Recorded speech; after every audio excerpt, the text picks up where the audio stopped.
debemos librarla diariamente, pero tampoco podemos salir al campo de batalla sin entender que debemos pelear en una forma correcta.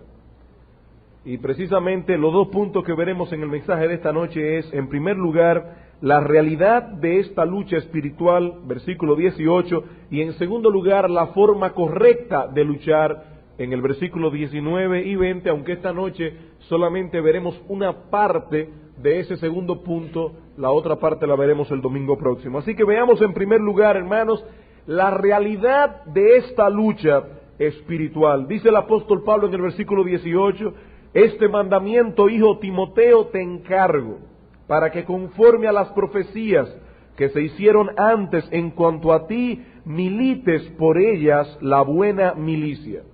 Como nosotros hemos dicho ya anteriormente en estos estudios de Timoteo, la razón primordial por la que Pablo pidió a su hijo en la fe que permanezca en Éfeso era por el peligro de los falsos maestros y por el estrago que estos podían causar dentro de la congregación.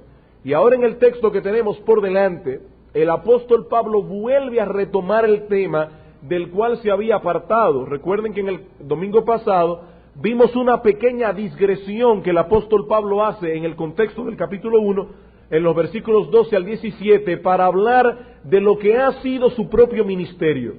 Luego de esa breve digresión, el apóstol Pablo vuelve ahora a retomar el tema que habían iniciado al principio del capítulo 1.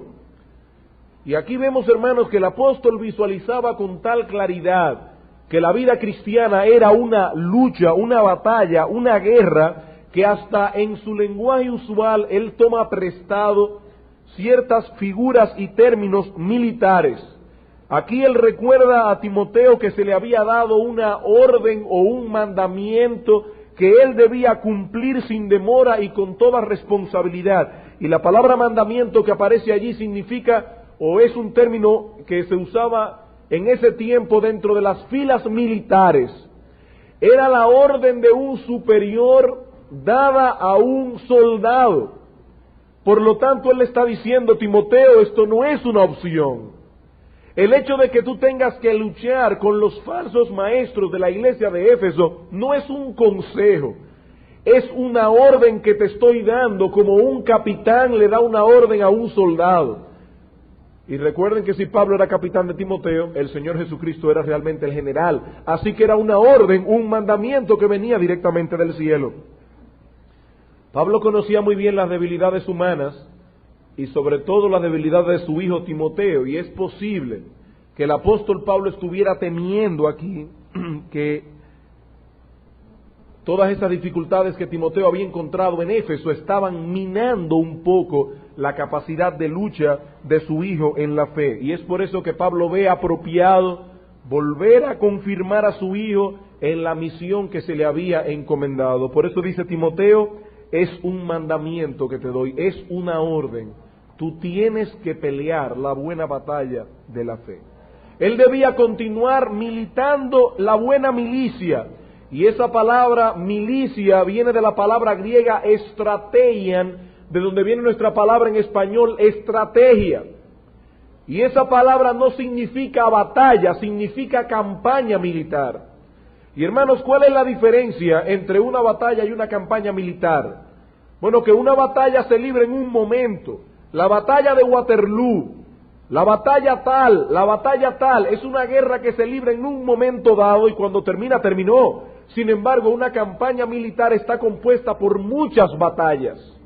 Y él le está diciendo, Timoteo, tú tienes una orden, pelear muchas batallas porque eso es parte de tu ministerio en Éfeso. Timoteo debía recordar esto porque eso era parte de algunas profecías que se habían hecho en cuanto a él. Dice el apóstol Pablo, este mandamiento, hijo Timoteo, te encargo para que conforme a las profecías que se hicieron antes en cuanto a ti, milites por ellas la buena milicia. ¿Cuáles son esas profecías? No lo sabemos. Pero si notan en 1 Timoteo 4:14, Pablo vuelve a recordar exactamente lo mismo otra vez. 1 Timoteo 4:14. No descuides el don que hay en ti, que te fue dado mediante profecía, otra vez, con la imposición de las manos del presbiterio. No sabemos exactamente a qué tipo de profecía se refiere Pablo aquí, pero indudablemente por el contexto podemos entender que fueron algunas declaraciones proféticas que se hicieron en cuanto al futuro ministerio de Timoteo. Dice el doctor Hendrickson, comentando este pasaje, estas declaraciones proféticas anteriores podrían haber sido probablemente de la siguiente naturaleza. Señalaban a Timoteo para un servicio especial en el reino de Dios, resumían sus deberes, predecían sus sufrimientos y lo confortaban con la promesa de la ayuda divina en sus tribulaciones. Hermanos, todo hombre de Dios alguna vez en su vida pasa por momentos donde él necesita ser animado, donde él necesita ser alentado. Y muchas veces hay pastores fieles que llegan en ciertos momentos de su ministerio donde quieren hacer sus maletas e irse del ministerio. Sin embargo, el apóstol Pablo, que tiene temor de que su hijo Timoteo esté pensando hacer sus maletas e irse de Éfeso por todos los problemas que estaba encontrando allí, le dice: Timoteo, recuerda que cuando tú fuiste al ministerio, todos esos sufrimientos fueron predichos. Cuando el presbiterio, el consejo de ancianos de la iglesia, impuso las manos sobre ti para encomendarte como un hombre de Dios, ellos profetizaron que todo eso iba a suceder. Ahora, quiero hacer una aclaración aquí. El hecho de que Timoteo haya ido al ministerio a través de ciertas profecías no quiere decir de ninguna manera que ahora toda persona debe ir al ministerio porque alguien profetiza con respecto a eso. Porque en la época en que el Nuevo Testamento no estaba concluido aún, el Señor daba a su iglesia el don de profecía, porque nadie podía ir a la Escritura porque la Escritura no estaba todavía completada. Y aún en el tiempo en que la Escritura estuvo completada, no estaba todavía en las manos de todos los creyentes. Era extraño o era inusual que un creyente tuviera una Biblia en sus manos en esa época. No había imprenta, eran escritas a mano.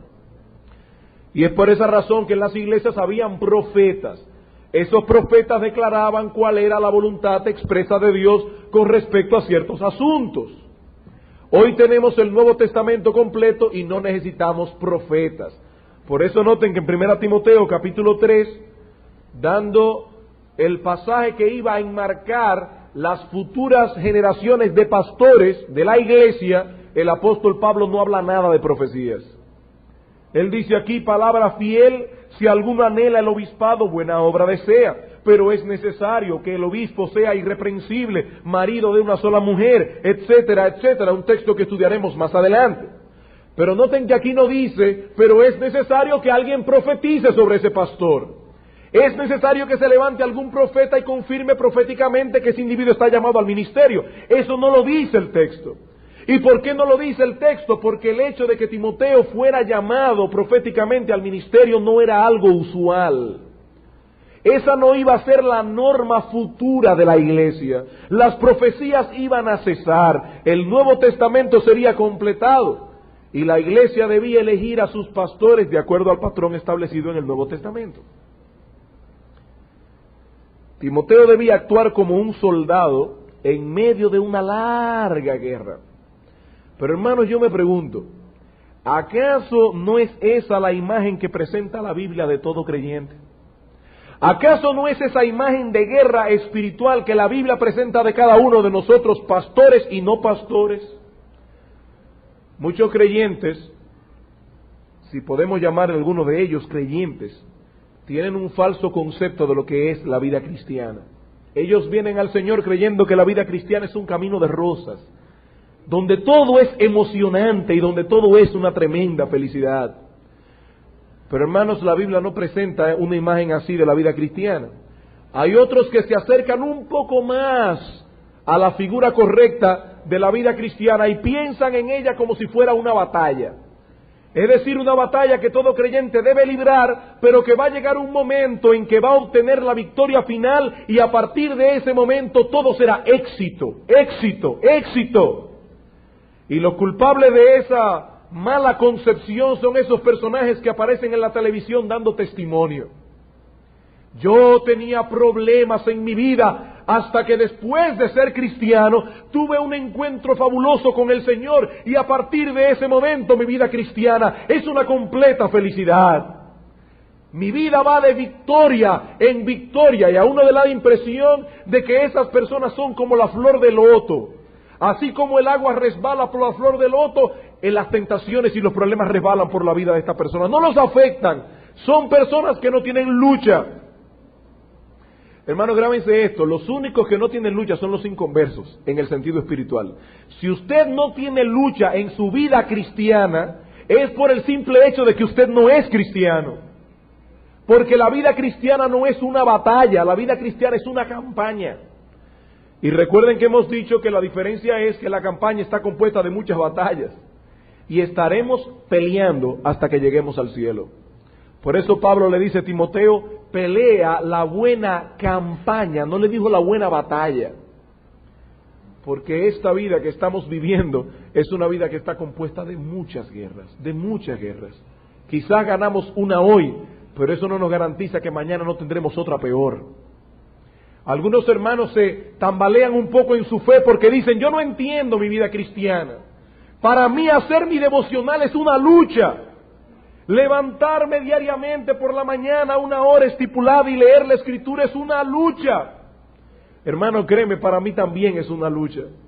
Me voy a ir un poco más lejos. No solamente es una lucha levantarme a la hora estipulada para hacer el devocional, sino que aun cuando logramos levantarnos a la hora que habíamos acordado con el Señor para hacer nuestro tiempo de devoción, es una lucha mantener nuestra mente fija en la palabra de Dios. Porque es en esos momentos devocionales donde comenzamos a recordar que no hemos pagado la luz. Es en esos momentos devocionales cuando el diablo comienza a traer a nuestra mente una serie de pensamientos que nos distraen. Que nadie piense que en esta vida cristiana se puede avanzar un solo paso sin lucha. Por eso el Señor Jesucristo, cuando habló de lo que era la decisión por Cristo, lo puso muy claro en Lucas capítulo 14. Él dice, ¿qué rey sale a la batalla para pelear con otro rey si primero no calcula si su ejército está dispuesto a enfrentarse con aquel? Él presentó la vida cristiana como una guerra. Y esa figura era la figura favorita del apóstol Pablo en casi todas sus epístolas. En Romanos capítulo 15, versículo 30, dice el apóstol Pablo, os ruego que me ayudéis orando por mí a Dios. Y la palabra ayudar en el original es, os ruego que luchéis juntamente conmigo, orando por mí a Dios. Es una lucha espiritual.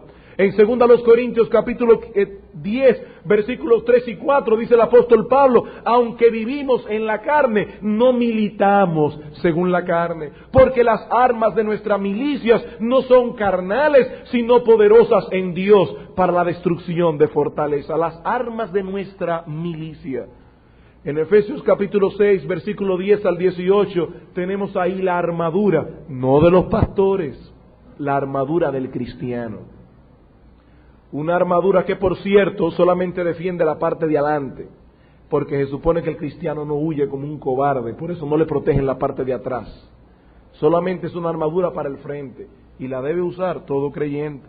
En Filipenses capítulo 2, versículo 25, el apóstol Pablo llama a Epafrodito mi compañero de milicia.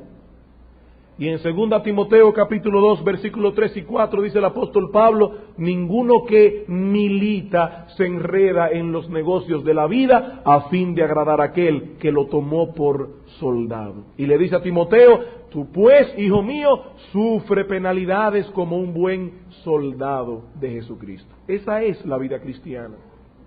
Dice el apóstol Pedro en 1 de Pedro capítulo 2, versículo 11, os ruego que os abstengáis de los deseos carnales que batallan contra el alma.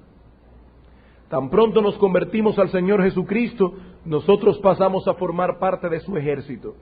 Y eso significa que a partir de este momento tenemos como nuestro más enconado enemigo a Satanás.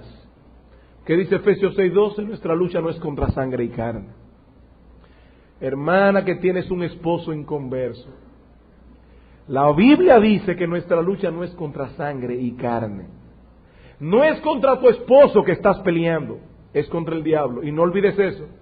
porque uno de los trucos favoritos del diablo es precisamente ocultarse en cierta carne y sangre para que nos olvidemos que él es el enemigo.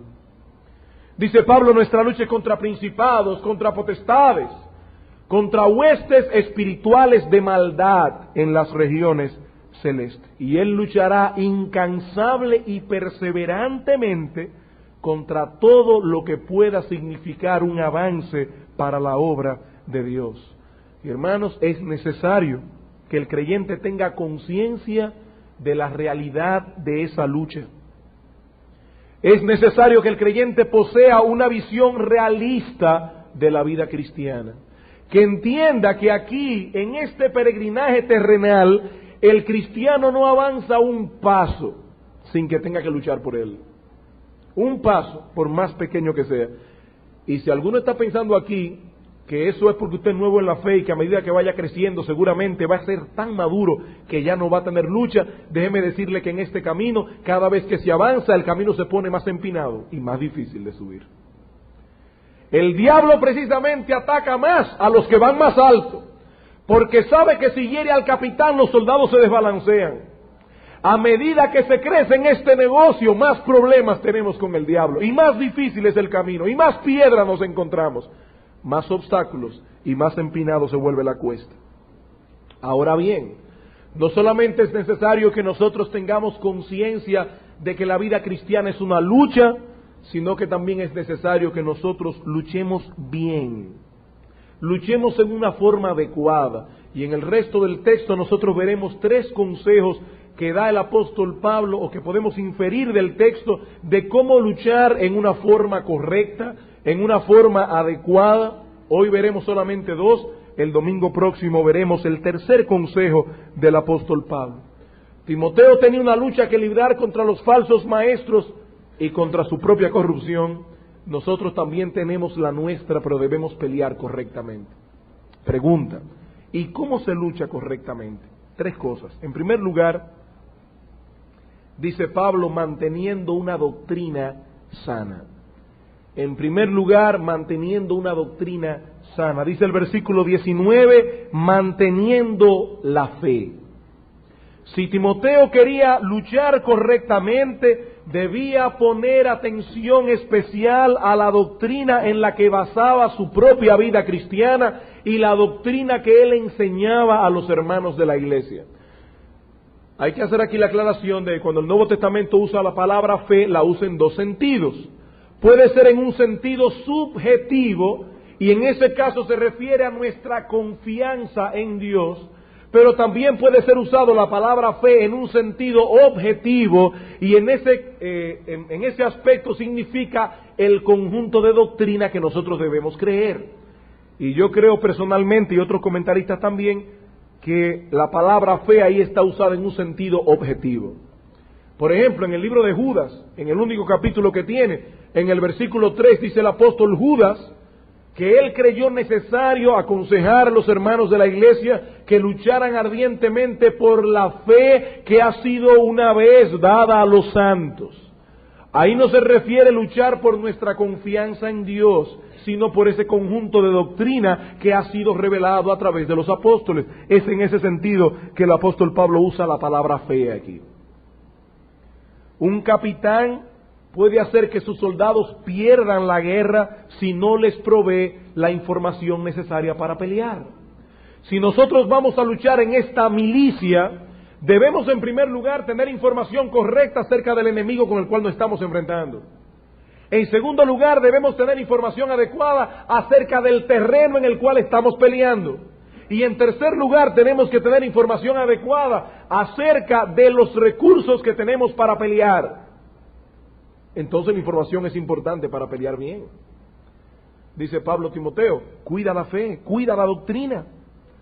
Por eso es que vemos en las epístolas pastorales un énfasis constante en la preocupación de Pablo por el mantenimiento de la sana doctrina y de la correcta enseñanza. En el capítulo 1, en los versículos 3 al 5, Pablo dice, Timoteo, por eso te dejé en Éfeso, para que enseñaras a algunos a que no enseñen diversas doctrinas. En el capítulo 3,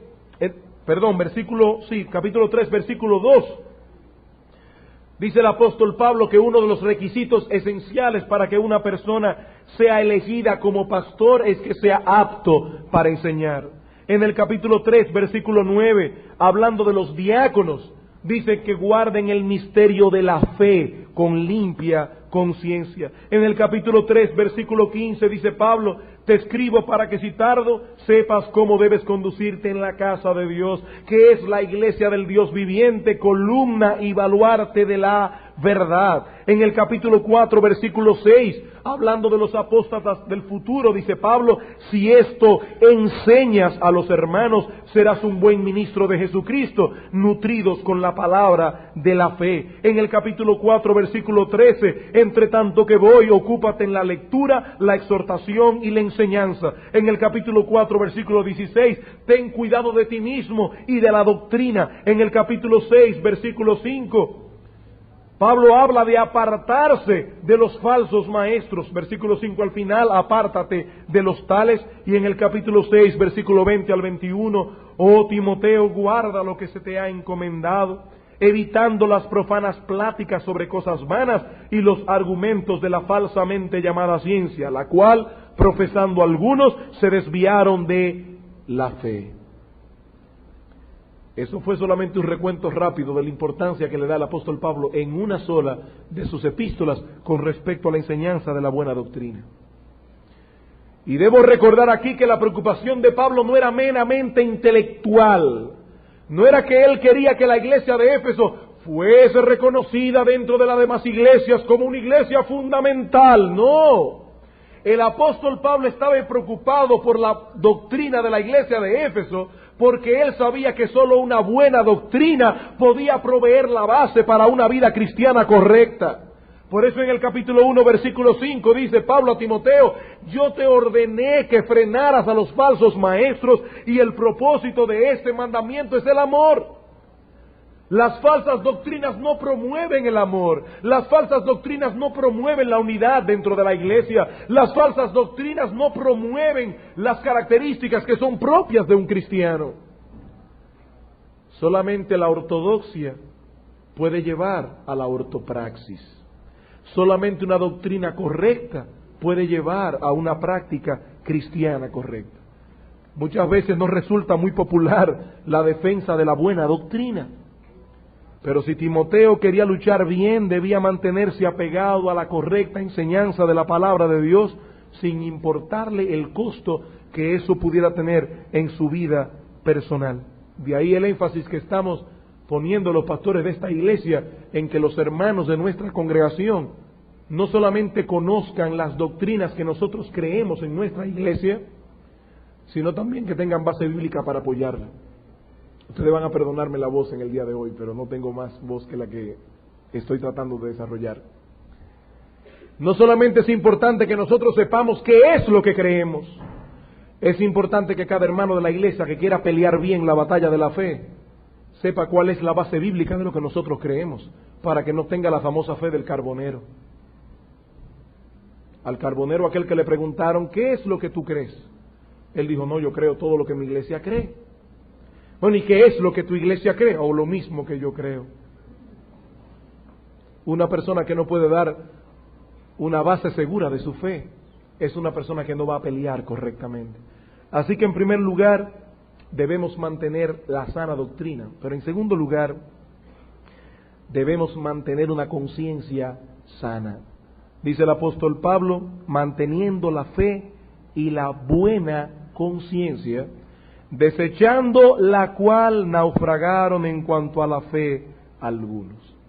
¿Qué está diciendo Pablo aquí? Que no solo es importante que se mantenga una enseñanza sana, sino que también es importante mantener una conciencia sana. Bueno, ¿y qué es la conciencia?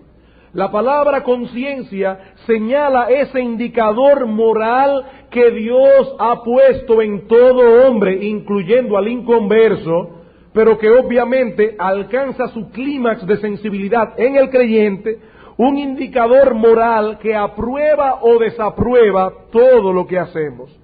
Y entonces tenemos una buena conciencia cuando ésta se encuentra sintonizada con la palabra de Dios, se encuentra sintonizada con la voluntad de Dios y en vez de acusarnos, más bien nos aprueba. Ese indicador moral que tenemos dentro examina constantemente nuestras vidas y en vez de acusarnos y decirnos que somos unos hipócritas, más bien nos aprueba como verdaderos hijos de Dios. Eso no significa que para tener una buena conciencia hay que ser perfecto, porque si fuera así nadie podría tener una buena conciencia. Pero sí significa que debemos estar persiguiendo seriamente amoldar nuestras vidas a la voluntad de Dios, porque de lo contrario nos sentiremos constantemente acusados por la misma doctrina que nosotros profesamos creer. Por la misma doctrina que nosotros profesamos creer. Ahora, ¿saben lo grande de este texto? Que según el apóstol Pablo, los falsos maestros de Éfeso acabaron desechando la buena doctrina. ¿Saben por qué? Porque desecharon la buena conciencia. Dice Pablo aquí, manteniendo la fe, pero también una buena conciencia, la cual, desechando algunos la buena conciencia, naufragaron en cuanto a la doctrina. Ellos restaron importancia a la voz de sus conciencias que los urgía constantemente a vivir a la altura de lo que ellos decían creer. Y como ellos desecharon esa voz acusadora que les decía constantemente, ustedes son unos hipócritas, acabaron apostatando de la fe.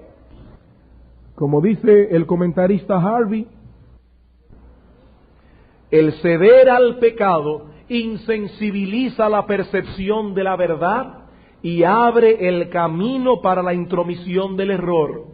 Y dice Juan Calvino en su comentario de 1 Timoteo, aquellos que no sirven a Dios con un corazón sincero y perfecto, sino que dan rienda suelta a las inclinaciones perversas de su corazón, aunque al principio hayan tenido un entendimiento sano, llegarán a perderlo completamente. Uno se pregunta, ¿cómo puede ser posible que un maestro bíblico que comenzó a enseñar la palabra de Dios en una forma correcta, acabó apostatando de la fe, de la doctrina que él mismo enseñaba? ¿Saben cómo comenzó ese individuo? Viviendo una doble vida. Él era una cosa en el púlpito y otra cosa cuando se bajaba del púlpito. Él predicaba una cosa, pero su conciencia lo acusaba constantemente diciéndole, tú no vives a la altura de lo que predicas. ¿Y saben cómo terminó? Desechando lo mismo que él estaba predicando. Y dice Juan Calvino más adelante que eso es un castigo que Dios le da a los hipócritas. Es un castigo que Dios le da a los hipócritas. Dice en 2 Tesalónicas capítulo 2 versículo 11 al 12 que Dios muchas veces permite que venga un espíritu de error para confundir a aquellos que no se gozaron en la verdad para ser salvos. Dios permite que venga sobre ellos un espíritu de error. Dios permite que el diablo los engañe y por eso terminan apostatando de la fe.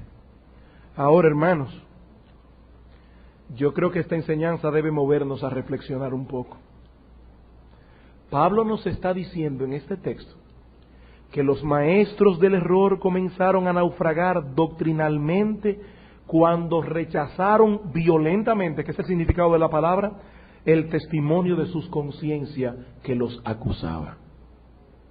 Ellos se fueron alejando del puerto correcto, viviendo vidas que no estaban de acuerdo con las doctrinas que ellos profesaban creer y terminaron apostatando aún de las mismas doctrinas que predicaban.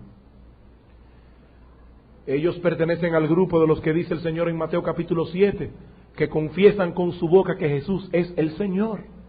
Y dicen Señor, Señor, pero no hacen la voluntad de Dios.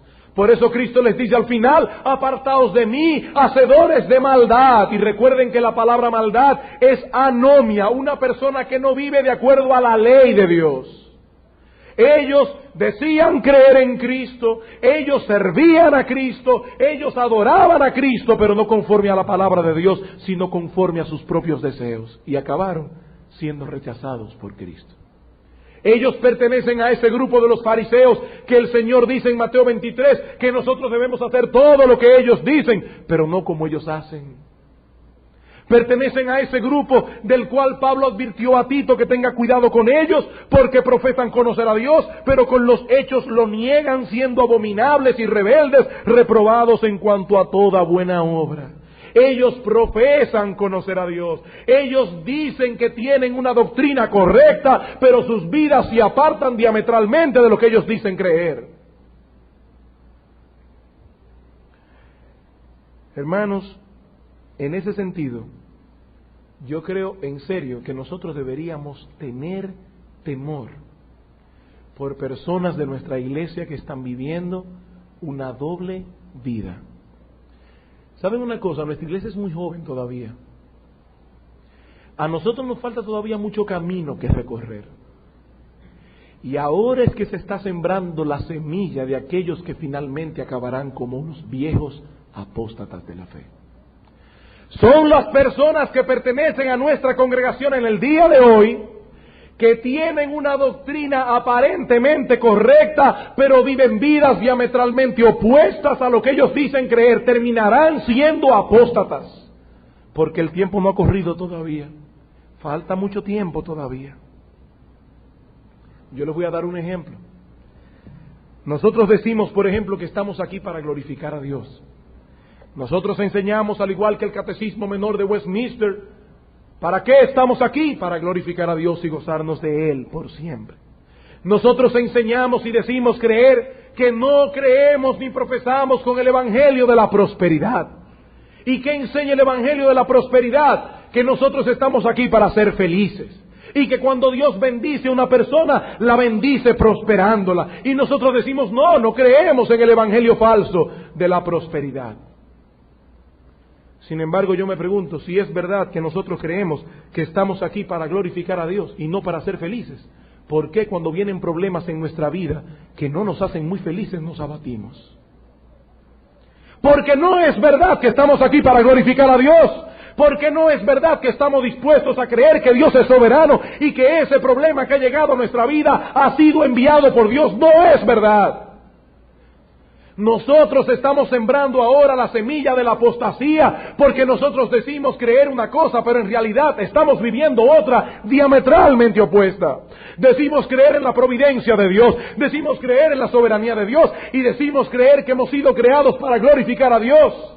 Pero cuando viene el momento de la prueba, en vez de glorificar a Dios, en esa situación nos abatimos, porque en realidad lo que nosotros creemos es que estamos aquí para ser felices. Hay una dicotomía en nuestra vida. Dice Warren Wiersbe, hablando de los predicadores de la prosperidad, los predicadores de la prosperidad nos presentan una imagen distorsionada de Dios, del Salvador, de la fe cristiana y también de la iglesia. De acuerdo con ellos, la iglesia de Jesucristo es una reunión de personas felices que disfrutan de la vida. De acuerdo con mi Biblia, dice Wiersbe, la iglesia es una reunión de personas quebrantadas que buscan la santidad ante Dios y ser ayuda para un mundo necesitado. Eso es lo que dice mi Biblia. Nos congregamos no para escapar de la vida, sino para equiparnos mejor como soldados que somos y alentarnos para enfrentar sus cargas y batallas. En efecto, tenemos momentos de felicidad, pero esta no es nuestra meta suprema. Nuestros objetivos son la santidad y el servicio. La felicidad es apenas una añadidura. Yo estoy seguro que aquí todos cuando leen eso dicen amén, eso es cierto. Pero en el momento que tenemos que demostrar con nuestra vida que esto realmente es cierto, no estamos dispuestos a tanto. Somos unos dicótomos. Decimos creer una cosa, pero en realidad estamos viviendo otra completamente diferente. ¿Y qué tenemos aquí? Una generación de cristianos tensos. Todo el tiempo tenemos problemas. Todo el tiempo estamos abatidos. Todo el tiempo estamos luchando por la depresión, porque no es verdad que nosotros creemos que estamos aquí para glorificar a Dios. Nosotros hemos creído desde que éramos inconversos que estamos aquí para ser felices. Y hermanos, créanme, estamos sembrando la semilla de los que serán los viejos apóstatas de nuestra iglesia dentro de 20 o 30 años, si el Señor no ha venido antes. Si Timoteo pretendía luchar correctamente en esta milicia, no solo debía continuar apegado a las doctrinas que Pablo le había enseñado, también era necesario que su vida fuera un reflejo exacto de lo que él profesaba creer. Pablo dice: Timoteo, pelea la buena milicia, pero recuerda, manteniendo la fe y una buena conciencia.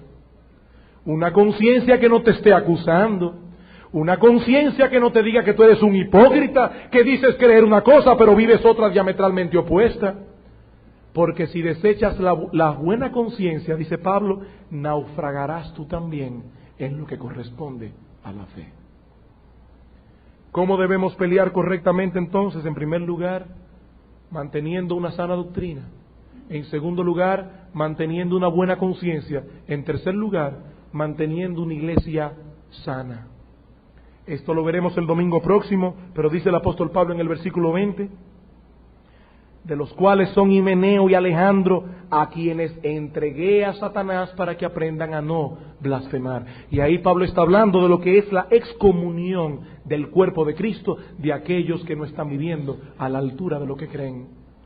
Dice Pablo, hay que tener una sana doctrina, hay que tener una sana conciencia, pero hay que mantener la iglesia sana. ¿Saben por qué? Porque, hermanos, en esta milicia la iglesia es el cuartel general. Y este cuartel hay que mantenerlo en regla, hay que mantenerlo en orden. Y los hermanos o los miembros de ella que no se acaten a la orden del general, que es nuestro Señor Jesucristo, debe ser excomulgado. Pero eso lo veremos, como digo, el domingo próximo. Hermanos, en conclusión, todos nosotros estamos peleando en esta guerra, querrámoslo o no. Si hemos venido al Señor Jesucristo para que sea nuestro Salvador y nuestro Señor, también hemos venido a formar parte de ese ejército celestial. Y deberíamos examinarnos a la luz de este pasaje para ver si realmente estamos peleando bien. Déjame hacerte algunas cuantas preguntas. Hermano, ¿qué tan consciente tú estás de que cada vez que te levantas de la cama, cada día que te levantas de tu cama, es para ir a luchar en un campo de batalla? ¿Cuán consciente estás de eso? O déjame hacerte otra pregunta. ¿Qué tan involucrado estás tú en esta buena milicia? Yo tengo la convicción personal de que el diablo se encarga de engañar a los creyentes poniéndolos a luchar por cosas que no valen la pena, para que no puedan luchar la buena batalla de la fe. Hermano, ¿qué tan involucrado estás tú en pelear esta noble, esta excelente batalla? ¿O estás más preocupado por luchar por cosas que son realmente mezquinas? ¿O estás tan preocupado por luchar por tu prestigio, por tu fama, por tu comodidad, por tu progreso económico, que no tienes tiempo ni quieres invertir tu dinero en el reino de Dios? ¿Cómo tú sabes si estás involucrado en esta lucha en una forma correcta? Es muy fácil de saberlo. ¿Qué tanto tiempo inviertes tú en luchar en el reino de Dios? ¿Qué tanto dinero inviertes tú en el reino de Dios en vez de invertirlo en tus negocios? ¿Sabías tú, hermano, que muchos soldados que están peleando en esta guerra, en el campo de batalla, están mal pasando por falta de dinero? ¿En qué estás invirtiendo tú? ¿En el reino de Dios o en tus negocios? ¿En qué estás invirtiendo tu tiempo? ¿En qué estás invirtiendo tus talentos, los dones y las capacidades que Dios te ha dado?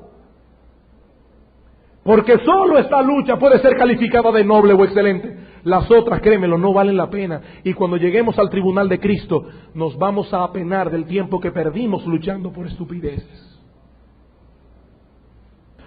No es necesario que nosotros seamos perfectos para tener una conciencia sana, pero sí es necesario que nosotros estemos libres de hipocresías.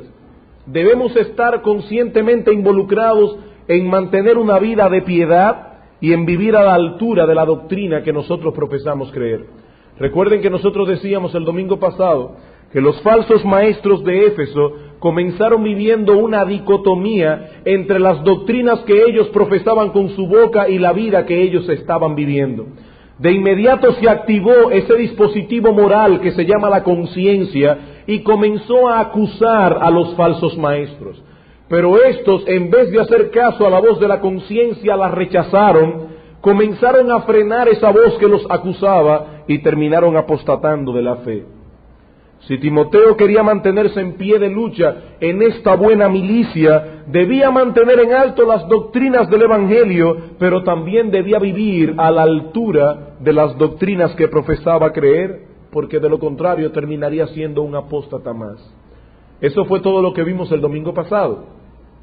Si queremos luchar bien, debemos mantener una doctrina sana, debemos mantener una conciencia sana, pero ahora vemos en tercer lugar que debemos mantener una iglesia sana, y eso es todo lo que veremos en esta noche. Versículo 20, dice el apóstol Pablo que esos que naufragaron en cuanto a la fe tenemos a dos cabecillas principales, Himeneo y Alejandro, a quienes entregué a Satanás para que aprendan a no blasfemar.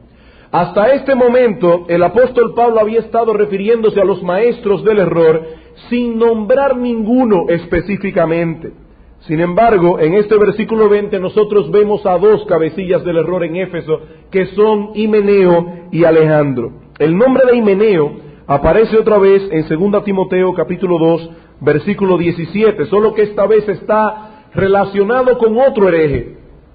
En 2 Timoteo capítulo 2, versículo 17, dice: y su palabra carcomerá como gangrena, de los cuales son Himeneo y Fileto. Allí aparecía ligado con Alejandro. Algunos comentaristas opinan que estos dos Himeneos no son la misma persona. Sin embargo, lo más probable es que sí sean la misma persona. Y esto porque el nombre de Himeneo, así como es raro en el día de hoy, tampoco era muy común en la época de Pablo. Así que es sumamente improbable que en la misma iglesia de Éfeso hayan dos personas que se llamen Himeneos y que los dos sean herejes. Eso es como demasiado suerte. Eso es como en esta época que haya dos personas en la iglesia que se llamen Nepomuceno y que los dos sean expulsados de la iglesia por falsa doctrina. O sea que probablemente el Himeneo de 1 Timoteo es el mismo Himeneo de 2 Timoteo. Y aquí notamos claramente en qué estaban fallando estos maestros del error.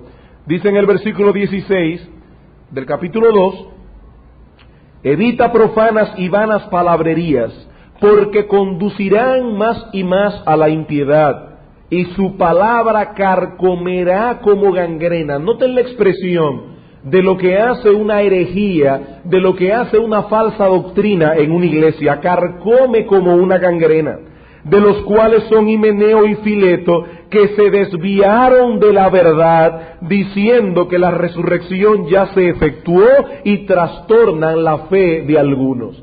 Aparentemente, estos maestros del error de Éfeso estaban diciendo que la resurrección a la cual se refería la Biblia no es a ese acto milagroso a través del cual Dios levantará de la tumba el cuerpo de los muertos que han perecido en Cristo, sino que más bien se refería a la conversión. O sea, cuando una persona se convierte, ¿qué es lo que hace? Pasa de muerte a vida.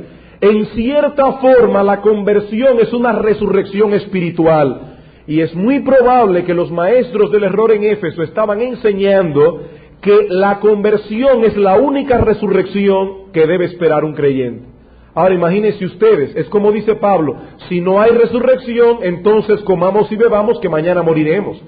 Si toda nuestra esperanza está supeditada a esta vida y no hay una vida futura y no hay un tribunal de Cristo y nunca veremos al Señor cara a cara, entonces comamos y bebamos, que mañana moriremos. ¿De qué vale la pena ser fieles? Por eso dice Pablo que la doctrina falsa de estos herejes estaba carcomiendo como gangrena en la iglesia de Éfeso. Conducían más y más a la impiedad. Este es Himeneo. ¿Y quién era Alejandro? La verdad es que este Alejandro es más difícil de conocer porque solamente se menciona aquí en 1 Timoteo 1:18. No debemos confundir a este Alejandro con el que aparece en 2 Timoteo capítulo 4, versículo 14, donde Pablo dice: cuídate de Alejandro el calderero, que me ha causado muchos males. ¿Y por qué no debemos ligar a uno con el otro? Porque el nombre de Alejandro en la época de Pablo, ese sí era un nombre muy común. Es como el nombre de Pedro, de Juan en el día de hoy. Y por otra parte, el Alejandro que menciona Pablo en 2 Timoteo vivía en Roma. mientras que este Alejandro que menciona en 1 Timoteo está en Éfeso. O sea que no sabemos absolutamente nada más de Alejandro, excepto que estaba asociado con Himeneo y probablemente compartía la misma falsa doctrina de aquel. Ahora, ¿por qué el apóstol Pablo anteriormente no se había atrevido o no había querido mencionar el nombre de ningún hereje y ahora en el versículo 20 menciona dos? Porque estos falsos maestros de Éfeso habían sido expulsados públicamente de la iglesia y la iglesia los conocía muy bien.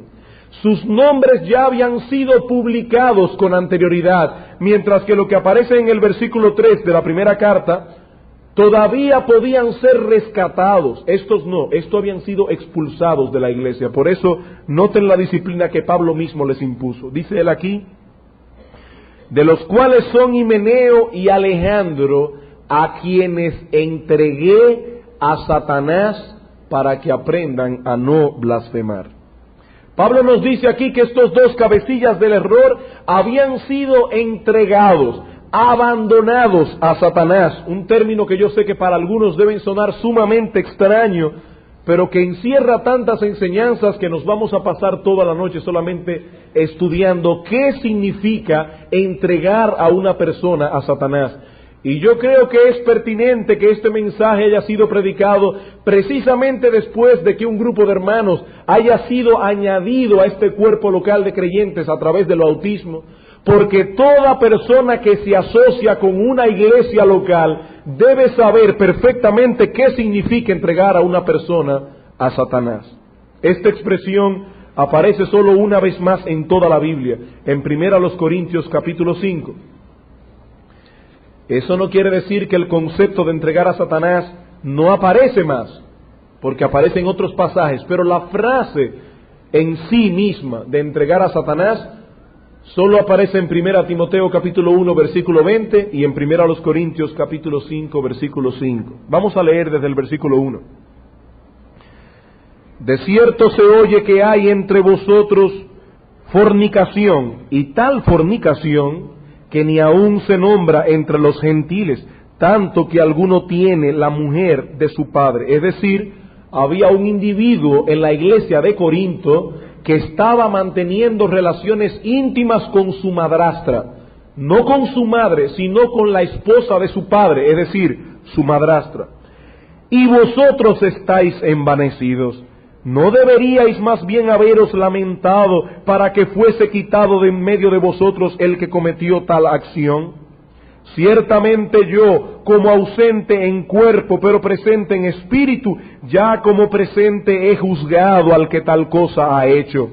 En el nombre de nuestro Señor Jesucristo, reunidos vosotros y mi espíritu con el poder de nuestro Señor Jesucristo, el tal sea entregado a Satanás para destrucción de la carne, a fin de que el espíritu sea salvo en el día del Señor. Nosotros básicamente veremos esta noche lo siguiente: ¿qué significa entregar a Satanás a una persona? En segundo lugar, veremos algunos ejemplos bíblicos de hombres que fueron entregados a Satanás. Y en tercer lugar, nosotros sacaremos algunas aplicaciones prácticas de este término, o de este texto que estamos estudiando. La palabra entregar, que aparece en ambos textos, en 1 Timoteo y en 1 Corintios, significa literalmente abandonar a una persona. Por ejemplo, en Hechos capítulo 15, versículo 26, hablando de Pablo y Bernabé, se nos dice que ellos expusieron sus vidas por causa del Evangelio. Y la palabra que aparece en Hechos 15, 26, de exponer la vida, es exactamente la misma palabra que aparece aquí: entregar a Satanás. Es exponer a Satanás, abandonar a una persona a Satanás. Debemos recordar, hermanos, que de acuerdo con la Escritura, en 1 de Juan, capítulo 5, versículo 19, el mundo entero está entregado a Satanás. Dice la Biblia que el mundo entero está bajo el maligno. Y la palabra bajo el maligno es la misma palabra que aparece en Lucas capítulo 2, cuando dice que los pastores llegaron al lugar donde estaba Cristo y lo encontraron envuelto en pañales. Cuando Juan dice que el mundo entero está bajo el maligno, está diciendo que al momento que el hombre y la mujer cayeron en pecado, Adán y Eva, el mundo entero fue entregado a Satanás. El mundo entero está envuelto en el maligno. Así que si nosotros decimos que alguien es entregado o abandonado a Satanás, estamos diciendo o estamos implicando que tal persona se encontraba de una forma u otra bajo la protección divina antes de ser abandonado al diablo. Nosotros no podríamos decir que un inconverso ha sido entregado a Satanás. Nosotros no podemos entregar a Satanás a un inconverso porque ese inconverso ya ha sido entregado a Satanás. Él ya está entregado a Satanás. Se entrega a Satanás una persona que de una forma u otra estaba anteriormente bajo la protección divina, pero de repente ha sido abandonado por Dios. Por tanto, entonces, ¿qué significa ser entregado o abandonado a Satanás?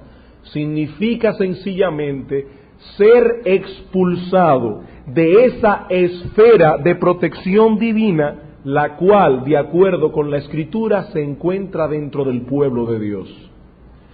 Significa ser expulsado de esa esfera de protección divina, la cual, de acuerdo con la Escritura, solo se encuentra dentro del pueblo de Dios. En el Antiguo Testamento se encontraba dentro del pueblo de Israel. Israel no había sido entregado a Satanás. En el Nuevo Testamento se encuentra dentro de la iglesia, la cual hace como una especie de sombrilla protectora sobre todos aquellos que se amparan debajo de sus alas. Entregar a Satanás a una persona que se encuentra dentro de esa sombrilla protectora es expulsarla fuera de esa esfera de protección divina. De hecho, nosotros vemos, inclusive en el Antiguo Testamento, aún más claro que en el Nuevo, que aún los inconversos que estaban dentro del pueblo de Dios eran partícipes en cierto grado de esa protección. Los israelitas que pertenecían al pueblo de Dios, cuando Dios envió las 10 plagas a Egipto, muchos de ellos, a pesar de ser judíos de raza, no lo eran de corazón, eran incrédulos y la mayoría de ellos pereció en el desierto. Sin embargo, ¿qué sucedió con el pueblo de Israel cuando Dios envió las plagas a Egipto? Que el pueblo de Israel no fue tocado, creyentes e incrédulos del pueblo de Israel. ¿Por qué? Porque el simple hecho de pertenecer al pueblo de Israel ya los amparaba dentro de esa esfera de protección divina. Cuando alguien es excluido de esa protección, entonces queda expuesto a Satanás. Esta expresión, por lo tanto, hace referencia a ese conocido proceso que nosotros encontramos en Mateo 18. Mateo capítulo 18 se nos habla de cómo debemos tratar con una persona que, perteneciendo a la iglesia local, que siendo miembro de la iglesia comienza a vivir en una vida pecaminosa. En Mateo capítulo 18, versículos 15 al 17 se nos dice qué debemos hacer con ese miembro. Por tanto, dice el Señor Jesucristo, si tu hermano peca contra ti, ve y repréndele estando tú y él solos. Si te oyere, has ganado a tu hermano. Mas, si no te oyere, toma aún contigo a 1 o 2, para que en boca de 2 o 3 testigos conste toda palabra. Si no lo oyere a ellos, dilo a la iglesia, y si no oyere a la iglesia, tenle por gentil o publicano. Es decir, considera a ese individuo como un inconverso, como un pagano, y exclúyelo inmediatamente de la iglesia. Cuando esa persona es excluida de la iglesia, es entregada a Satanás. Dice el doctor MacArthur, hablando de este texto, la instrucción a la iglesia en 1 Timoteo 1:20 de entregar a Himeneo y Alejandro a Satanás indica que ellos estuvieron bajo la sombrilla de protección por su asociación con la iglesia, ya que esta, es decir, la iglesia, es el objeto del cuidado, el amor y la bendición de Dios. La iglesia se encuentra aislada y protegida. El proceso disciplinario de la iglesia culmina con la expulsión de ese miembro pecador fuera de esa protección, dejándolo expuesto entonces a Satanás. Eso es entregar a Satanás. Y en la Escritura nosotros encontramos ciertos ejemplos de personas a quienes le sucedió eso, y yo creo que sus historias pueden ser sumamente aleccionadoras y deben servirnos de enseñanza de lo que significa y de lo que implica en la vida de un ser humano ser entregado a Satanás. El primer ejemplo que tenemos en la Biblia de una persona que fue entregado a Satanás fue un justo, no fue una persona pecadora, y fue Job. La Biblia nos dice que Dios entregó a Job a Satanás. No porque Job estuviera en pecado, ya que Job era un hombre justo, pero Dios quería usar ese hecho para ayudar a Job en su vida espiritual y ayudarlo a ser un mejor creyente. Por eso al final del libro de Job nos dice la Biblia que este gran hombre de Dios dice: yo de oídas te había oído, pero ahora mis ojos te ven. A través de ese proceso tan terrible que este santo pasó, su comunión con Dios se estrechó aún más. ¿Y qué vemos en el capítulo 1 y 2 del libro de Job? Que Satanás se presenta delante de Dios y Dios le dice: ¿no has considerado a mi siervo Job, un hombre justo que no hay otro como él? Y Satanás le dice: claro, pero ¿sirve Job a Dios de balde? Tócale su vida y vas a ver cómo blasfema de Dios. ¿Y qué hizo Dios? Dios le dio permiso a Satanás para tocar los bienes materiales de Job. En otras palabras, Dios entregó a Job a Satanás. Y ustedes conocen muy bien la historia. En solo 24 horas, este ser cruel y perverso acabó con todos los bienes materiales de Job. En solo 24 horas. Y como todavía su sed no estaba saciada, dice que al otro día se presentó delante de Dios al ver que Job no había blasfemado y le dijo: piel por piel, todo lo que el hombre tiene dará por su vida, tócale su salud y vas a ver cómo blasfema de ti. Y Dios le dio permiso a Satanás otra vez. Y ustedes conocen muy bien la historia, cómo Job fue lleno de una sarna maligna en la cual duró meses siendo atormentado por Satanás. Sin embargo, todo eso era parte del plan bondadoso de Dios para con su vida, porque a la larga Job salió mucho más fortalecido y Dios le devolvió mucho más los bienes materiales que había perdido. Job es la primera persona que nosotros encontramos en la Biblia que fue entregada a Satanás. La otra persona que encontramos en la Escritura es el rey Saúl, en Primera de Samuel capítulo 16. En el primer libro de Samuel capítulo 16 nosotros vemos que el rey Saúl fue entregado a Satanás, pero esta vez por causa de su pecado. Dice la Biblia que Dios había elegido a Samuel por rey en Israel. El primer rey que tuvo el pueblo de Israel fue Saúl. Pero dice la Escritura que este hombre, en vez de hacer las cosas como Dios se le había pedido, comenzó a envanecerse poco a poco. Comenzó a centrar toda su vida en él mismo. Este hombre comenzó a usar el poder que Dios le había concedido, la autoridad que Dios le había concedido para su propio provecho, y llegó un momento en que Dios retiró su protección divina sobre este rey. En el primer libro de Samuel, en el capítulo 16, en el versículo 12, vemos cómo Samuel fue enviado a la casa de Elí para ungir a otro rey, que en este caso fue David. Dice: envió pues por él y le hizo entrar, y era rubio y hermoso de ojos y de buen parecer. Entonces Jehová dijo: levántate y úngelo, porque este es. Y Samuel tomó el cuerno del aceite y lo ungió en medio de sus hermanos. Y desde aquel día en adelante el Espíritu de Jehová vino sobre David. Y se levantó luego Samuel y se volvió a Ramá. Pero, versículo 14, el Espíritu de Jehová al mismo tiempo se apartó de Saúl y le atormentaba un espíritu malo de parte de Jehová. Dice la Escritura que así como el Espíritu de Dios vino sobre la vida de David en una forma especial, introduciendo a David dentro de esa esfera de protección divina, el Espíritu de Dios se apartó de Saúl, dejándolo expuesto a un demonio. ¿Significa eso que ese demonio fue enviado por Dios? No.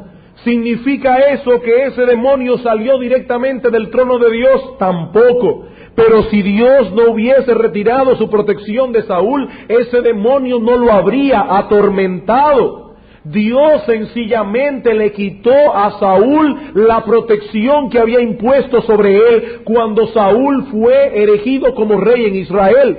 Y de esa manera Dios lo entregó a Satanás. Y hermanos, ¿qué pasó con la vida de Saúl? A partir de ese momento la vida de Saúl fue increíble. Saúl terminó paranoico, tratando de quitarle la vida no solamente a David, sino también a su propio hijo Jonatán, y terminó suicidándose. Por supuesto, Saúl no era un creyente verdadero. Pero eso es lo que ocurre en la vida de un individuo, cuando Dios, por un juicio, retira de él su protección. Saúl llegó a un grado tal de ceguera que en un momento dado, sabiendo él que Samuel claramente le había dicho que Dios lo había desechado, que cuando le dijeron que David estaba en Rabá, dice: Jehová lo ha entregado en mi mano. Este hombre estaba tan ciego que todavía creía tener la bendición de Dios. Él creía que todavía estaba sirviendo a Dios. Él creía estar amparado todavía bajo la protección de Dios, cuando Dios le dijo claramente a través de Samuel que lo había desechado. Saúl fue entregado a Satanás y terminó su vida suicidándose. Otra persona que fue entregada a Satanás por un juicio de Dios fue el apóstol Judas. Juan capítulo 13, versículo 27. Juan capítulo 13, versículo 27.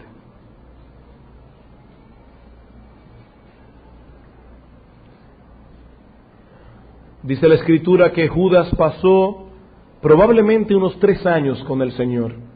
Durante todo el tiempo que Judas permaneció al lado del Señor, en cierta forma hubo una protección con respecto a él, porque recuerden, hermanos, que Judas era del maligno desde el principio. Judas pertenecía a Satanás desde el principio, pero durante todo el tiempo que Judas permaneció cerca del Señor, hubo cierta protección hacia él, porque note lo que dice el versículo 27. Después del bocado, Satanás entró en él. Y hermanos, esto es muy importante, esa declaración, porque Judas era inconverso. Judas era del maligno desde el principio. En Juan capítulo 7, el Señor dice claramente: no os elegí yo a vosotros los 12, y uno de vosotros es diablo. O sea que Judas era del maligno desde el principio. Sin embargo, Satanás no pudo entrar en él hasta este momento, al final del ministerio del Señor. Y uno se pregunta, ¿por qué? Porque durante todo el tiempo que Judas se mantuvo al lado del Señor, el Señor lo mantuvo bajo una protección divina. Pero en este momento ya Cristo sabía que con Judas no se podía hacer nada más. El Señor trató de que Judas llegara al arrepentimiento. Cuando dijo: uno de vosotros me va a entregar, era para que Judas dijera: Señor, perdóname. Pero Judas siguió adelante su plan. Y dice la Biblia: después del bocado, Satanás entró en él. Y entonces Jesús le dijo: lo que vas a hacer, hazlo más pronto. ¿Y cómo terminó su vida el apóstol Judas? Terminó vendiendo a Cristo por 30 monedas de plata y terminó ahorcándose en un árbol, suicidándose también. Otra persona que tenemos en la Biblia que fue entregada a Satanás es el ofensor de 1 Corintios capítulo 5, el texto que leímos anteriormente. 1 Corintios capítulo 5. Aquí tenemos a una persona que está viviendo en pecado. Un individuo que ha cometido tal fornicación, como dice Pablo, que ni en el mundo se nombra. Y sin embargo los hermanos de Corintio no habían querido tomar una acción disciplinaria contra esta persona. ¿Y qué dice el apóstol Pablo en el versículo 4? En el nombre de nuestro Señor Jesucristo, reunidos vosotros y mi espíritu con el poder de nuestro Señor Jesucristo, el tal sea entregado a Satanás para destrucción de la carne, a fin de que el espíritu sea salvo en el día del Señor. Noten algo. Aparentemente este ofensor de 1 Corintios era creyente. Porque el apóstol Pablo dice, para que su espíritu sea salvo en el día del Señor. Su alma no iba a ser tocada por el diablo, porque Dios tiene una restricción con respecto a Satanás. Él puede tocar nuestro cuerpo, pero no puede tocar nuestra alma. Pero el texto dice, el tal sea entregado para destrucción de la carne. ¿Qué significa eso? Significa sencillamente que cuando una persona es entregada a Satanás y Dios retira su protección de esa persona, el diablo puede infligir no solamente grandes tormentos espirituales, sino también grandes tormentos físicos y llevar incluso a esa persona a la muerte. Infligir en esa persona graves enfermedades, y llevar en último caso a esa persona a la muerte. Hermanos, como podemos ver en estos ejemplos, la excomunión de un miembro del cuerpo de la iglesia expone a tal persona a un grave peligro. Tal persona ha salido de la protección de la iglesia y en ese sentido la Escritura nos dice que ha sido abandonado a Satanás.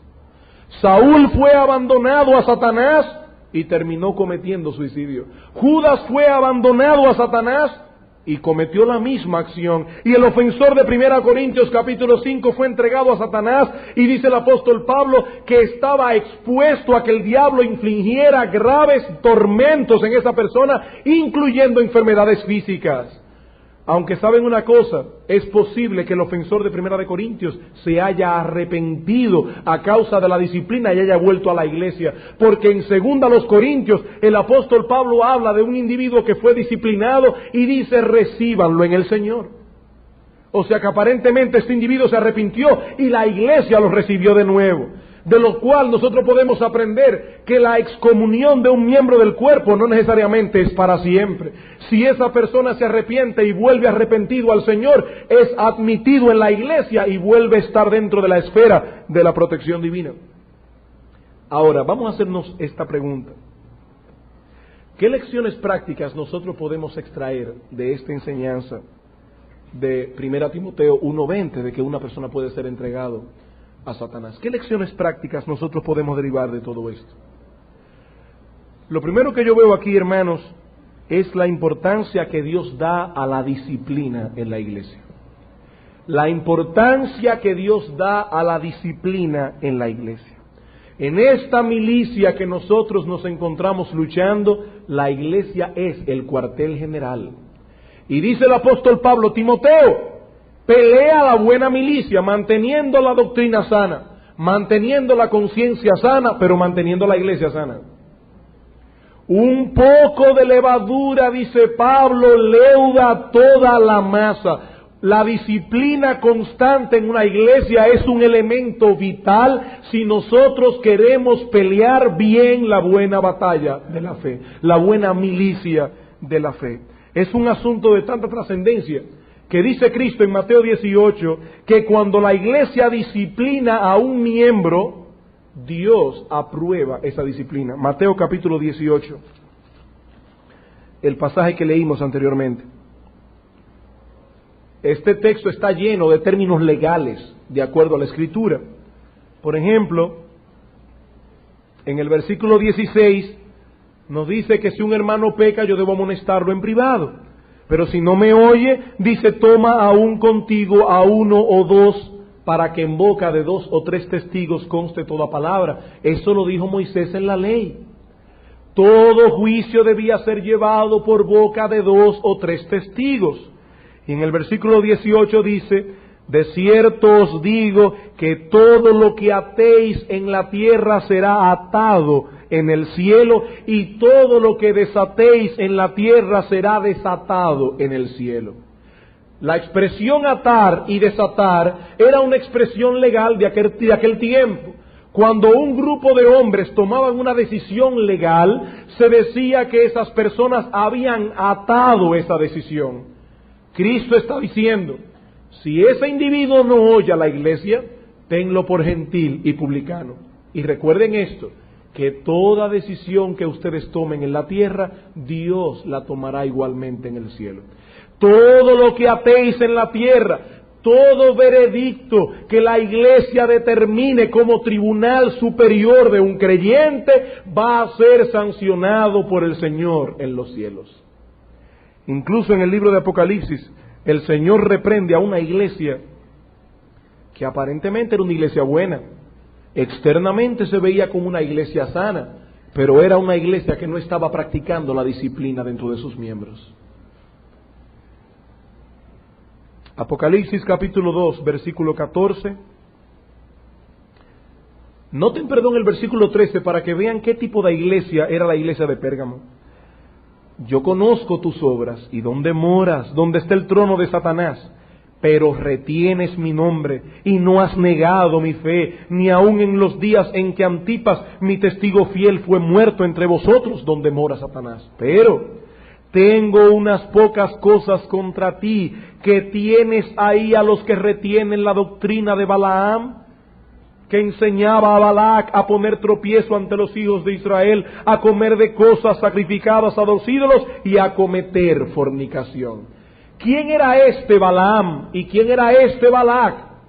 Balac era el rey de Moab en el Antiguo Testamento, y cuando el pueblo de Israel se dirigía a través del desierto a la tierra prometida de Canaán, Balac contrató a Balaam, que era un profeta, un falso profeta, para que maldijera al pueblo de Israel. Balac pensaba, si este profeta Balaam maldice al pueblo, Dios va a dejar de bendecirlos.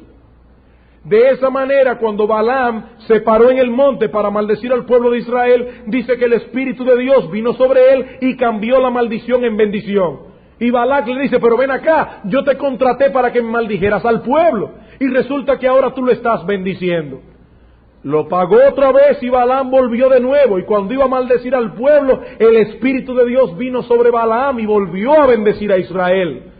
Después que pasó la historia, dice la Escritura que Balaam le dijo a Balac, ¿tú quieres realmente que Dios maldiga al pueblo de Israel? La forma correcta no es que yo lo maldiga, es induciendo al pueblo a pecar. Dios es un Dios santo. Si tú haces que el pueblo de Israel caiga en pecado, Dios va a retirar sus bendiciones de él. Y de esa manera dice la Escritura que Balaam le dio la idea genial a Balac de que las mujeres moabitas sedujeran a los hijos de Israel. Los hijos de Israel cayeron en pecado con las mujeres moabitas y de esa manera Dios mandó un juicio sobre el pueblo de Israel. ¿Qué estaba sucediendo en esta iglesia de Pérgamo? Que aparentemente había un hermano o quizás un grupo de hermanos que son típicos en una iglesia que siempre están diciendo, pero tal cosa no es pecado.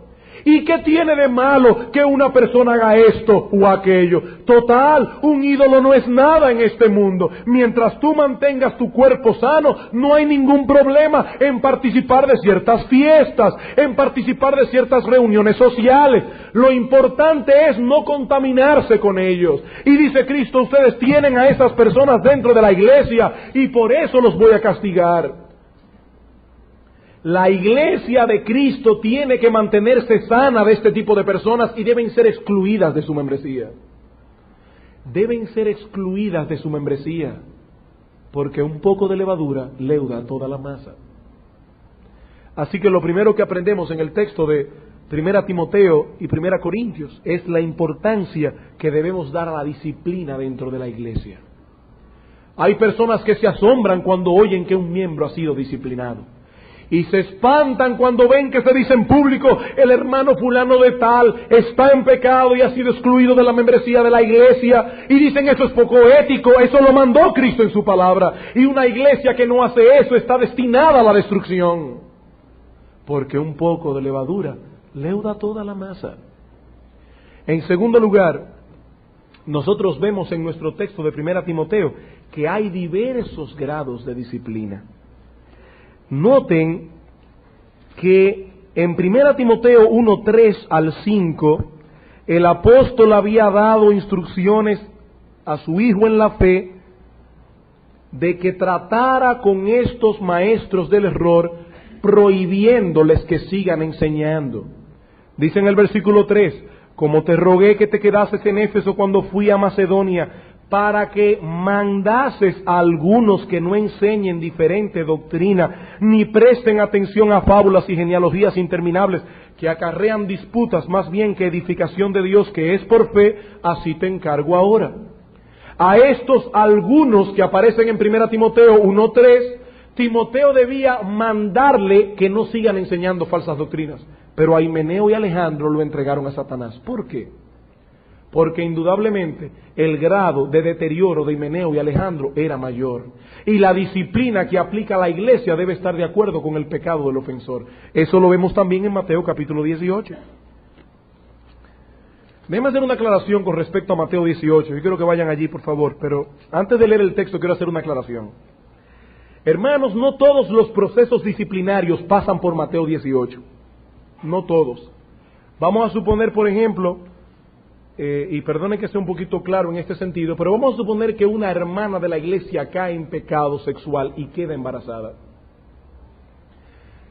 Ya amonestar a esa hermana no tiene sentido, porque ya el daño está hecho.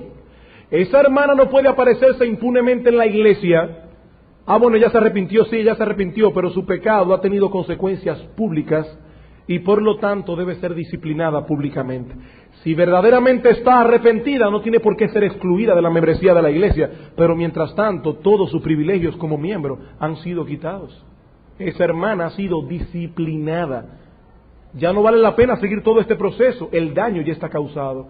O vamos a suponer que a un hermano de la iglesia se le acuse de ladrón, y que un tribunal humano, vamos a suponer que es un impío que acusa al hermano de ladrón y lo lleva a tribunales, y en el tribunal se comprueba que ese hermano verdaderamente robó, que es un ladrón.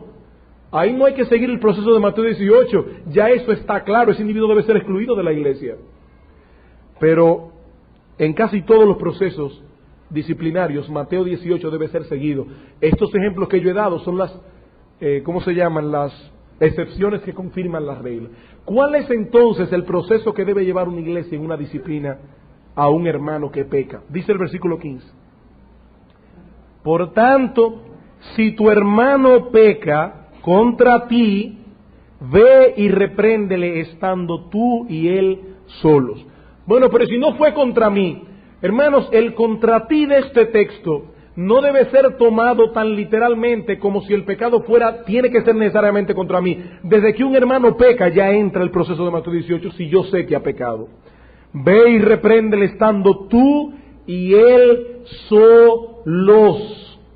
Tú no tienes derecho a llamar a nadie para contarle acerca de la falta de este hermano. Tu deber es amonestarlo solo, en privado. Si te oyere, has ganado a tu hermano. Vamos a suponer que el hermano dice, wow, es verdad, yo he pecado. Entonces ganaste a tu hermano.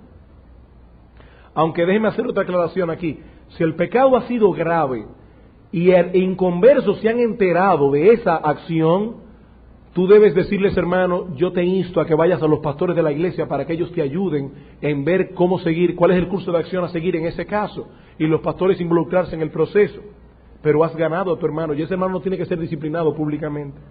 Mas, si no te oyere, toma aún contigo a uno o dos, para que en boca de 2 o 3 testigos conste toda palabra. Él no oyó tu amonestación, cuéntaselo a un hermano, pero solamente con el propósito de que ese hermano vaya contigo a tratar de ganar a este hermano. Pero si no lo oyere a ellos, dilo a la iglesia. Es decir, se le dice a este hermano, bueno, como tú no quieres entrar en razón, nosotros vamos a llevar este caso a los pastores de la iglesia para que los pastores se encarguen de llevar el caso a la iglesia. Y se le dice a la iglesia, el hermano fulano de tal ha sido amonestado por algunos hermanos y ese hermano no quiere entrar en razón. Eso hace que la iglesia completa se involucre en la tarea de tratar de ganar al hermano. Noten todos los pasos que el Señor está dando para evitar llegar hasta el fin. Ahora, ¿qué sucede si después de decírselo a la iglesia y la iglesia involucrada con este hermano, ese hermano no entra en razón? Dice Cristo, si no hiere a la iglesia, tenle por gentil y publicano. Ese miembro debe ser excluido y al ser excluido es entregado a Satanás. Al ser excluido, ese miembro ha quedado fuera de la protección que Dios tiene sobre su iglesia y ha sido abandonado a Satanás. Eso es lo que enseña la Escritura. Pero por otra parte, en tercer lugar, nosotros aprendemos en nuestro texto la seriedad de una expulsión. Hermanos, la iglesia debe tratar por todos los medios provistos por Dios para evitar que un hermano llegue a ser expulsado de la iglesia. Noten que yo no estoy diciendo los pastores deben tratar. Yo estoy diciendo la iglesia entera, compuesta por todos los hermanos, debe tratar por todos los medios provistos por Dios de que un hermano no llegue a ser excluido de la membresía. La iglesia de Cristo no es simplemente una especie de comunidad religiosa donde toda nuestra responsabilidad consiste en venir a los cultos a adorar al Señor y escuchar un sermón. No. Se trata del cuerpo de Cristo al cual estamos unidos orgánicamente si somos cristianos, y ser excluidos de esa comunión acarrea consecuencias muy serias. Muy serias. Por tanto, toda la iglesia debe involucrarse en el proceso. Y yo creo personalmente que si todos los hermanos son fieles, amonestándose unos a otros cuando todavía hay tiempo, serían muy pocos y quizás ninguno los casos que llegarían a ser expulsados. Serían muy pocos. Hermanos, cuando un creyente de la iglesia, cuando un miembro de la iglesia está comenzando un proceso de deterioro, hay ciertos síntomas iniciales que nos dan a entender que esa persona está cayendo en pecado. Y esos síntomas iniciales, a veces imperceptibles aún para la misma persona, deben ser un alerta rojo que de inmediato nos active a involucrarnos en amor con este hermano. Y eso es un deber que debe tener todo miembro de la iglesia local. Yo les voy a dar un ejemplo. Yo tengo la convicción de que el primer síntoma que tiene una persona cuando está comenzando un deterioro espiritual es que comienza a dejar de venir a la iglesia. Es el primer síntoma público que se manifiesta. Por supuesto, hay síntomas privados, pero de esos nadie se da cuenta. El individuo comienza a descuidarse en su devocional, comienza a descuidarse en su lectura bíblica, en su oración, en testificar. Pero hasta ahora nadie se ha dado cuenta porque eso es algo privado. Pero de repente este individuo comienza a dejar de venir a un culto. Comienza a dejar de venir a otro culto, sin ninguna causa justificada. Y permítanme entre paréntesis aclarar a qué yo llamo una causa justificada, porque hay hermanos que tú le dices, ¿por qué no viniste a la iglesia? Porque estaba muy cansado. Eso no es una causa justificada. Porque me dolía la cabeza. Eso no es una causa justificada. A menos que tengas una migraña que no te deje ver ni la luz, entonces sí es justificado. Entonces, si tú ves que un hermano está dejando de venir a la iglesia a cualquiera de sus cultos, por ejemplo, tú viste algún hermano que no vino al culto del bautismo, por ejemplo, a estar con los hermanos que iban a dar testimonio público de su fe, eso es una falta grave. Tú debes involucrarte en saber por qué esa persona no ha venido a un culto de la iglesia y llamarlo a su casa y preguntarle, hermano, ¿qué está pasando? Puede ser que ese hermano haya estado enfermo, entonces necesita tu consolación. O puede ser que ese hermano haya comenzado un deterioro en su vida espiritual. ¿Y saben algo? Muchas veces esos hermanos creen que no se están deteriorando. No, yo dejé de venir a la iglesia, pero eso no fue nada raro. No, sí es algo raro. Es que a la iglesia no se debe faltar bajo ningún concepto. Eso es una falta grave. Y cuando un hermano no le da importancia a un culto de la iglesia, algo malo está pasando en la vida interna de esa persona. Y si tú te llamas amigo y hermano de esa persona, debes inmediatamente llegar a tu casa y llamarlo por teléfono. Si tú no lo haces, tú estás demostrando con ello que tú no amas a esa persona. Y a la larga va a llegar a un grado tal de deterioro que finalmente terminará perdiéndose. Hermanos, aquí solamente somos 5 pastores. Nosotros no podemos estar al tanto de quién está faltando o no a la iglesia, dando a entender con eso que algo están dando mal. pero ustedes tienen personas que los rodean. Todo el mundo está relacionado con alguien en la iglesia. ¿Sabe qué dice la Biblia? Que nosotros debemos velar los unos por los otros. ¿O estamos teniendo acaso la misma actitud que Caín? Que cuando Dios le dijo, Caín, ¿dónde está Abel? ¿Qué le respondió Caín? ¿Acaso soy yo guarda de mi hermano? Sí, tú eres guarda de tu hermano. Esos 60 hermanos que dieron testimonio público de tu fe son tu responsabilidad, no solamente de los pastores. Y yo me temo, hermanos, sinceramente, que para muchos la iglesia sea algo así como el negocio de los pastores. Ellos son los que están aquí para pararse a predicar. Yo simplemente vengo a escuchar la conferencia bíblica que se da. No, eso no es una iglesia, eso es un club. Eso no es una iglesia. Una iglesia es un cuerpo donde los hermanos se cuidan mutuamente, donde todos deben entrar en este proceso disciplinario cuando ven que un hermano ha cometido una falta, en primer lugar amonestándolo en privado. Y si no te oye, llámate a 2 o 3. Estamos tratando de que ese individuo no sea entregado a Satanás, porque cuando sea excluido de la iglesia, ha sido abandonado al diablo. Abandonado al diablo, y eso es grave. Eso es grave. Por eso dice el apóstol en Hebreos capítulo 3, versículo 13, amonéstense unos a otros entre tanto que se dice hoy.